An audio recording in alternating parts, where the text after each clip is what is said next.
Klausau. Labas vakaras. Labas. Kaip gyvenat? Ačiū, gyvenam. Gerai, kad gyvenat.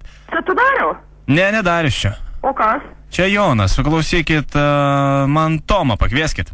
Oi, čia toks negyvena. Negrįžo dar. Negyvena toks. Tomas. Tomas negyvena. Pas mus tokių nėra. Visokių yra, bet tik ne Tomų. O kokių yra? O kokių jums reikia, bet Tomų tikrai nėra. Tikrai atsiprašau. Man Tomo reikia. Nugi nėra tokio, atsiprašau, žinokit, aš labai užsiėmus, atsiprašau, tikrai negyvena toks. Klausom. Gerą vakarą. Dar kartą gerą vakarą. Kodėl dar kartą? Jūs aiškiai ne ten skambinat. Iš kurių žinot? Taigi aš pažinau balsą. A, tai aš jau skambinu čia? Taip, jūs jau čia skambinat. Čia Tomas negyvena.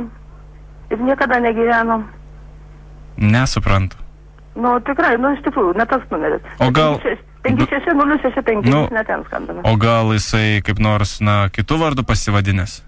Ne, iš tikrųjų, čia negyvena. Tomas. Tikrai negyvena, sakau, patikėkit manim. Tikrai negyvena. Jam 24 metai. Man nesvarbu, čia negyvena tokį. Atsiprašau. Prašau.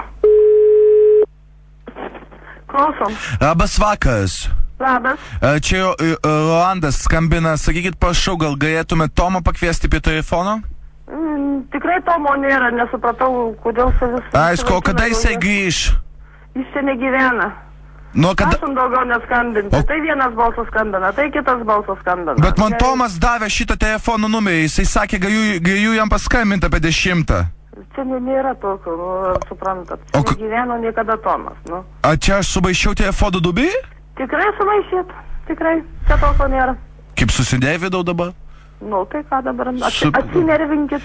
Gerai. Atsiprašom, žmogus, mes tikrai užimtume. Bandysiu tada, atsiprašau, viso gero. Atsiprašau, viso gero.